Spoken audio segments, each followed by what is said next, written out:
Dalawang lalaki patay matapos hinihinalang tamaan ng kidlat sa Ifugao. Katropa natin sa balita, Rowena Munchang ng XFM Santiago City.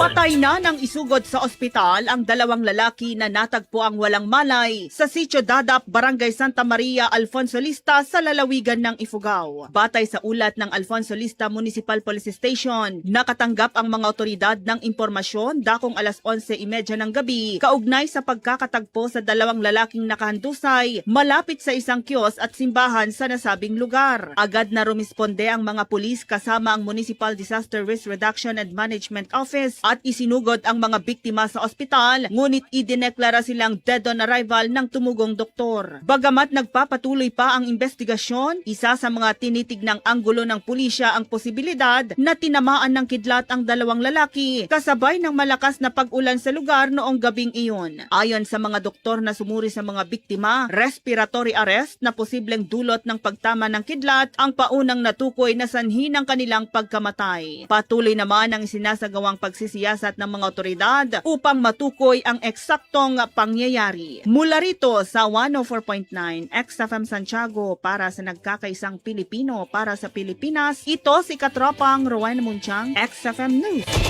Cellphone Plus Gold, mapalit sa mga butika sa inyong lugar.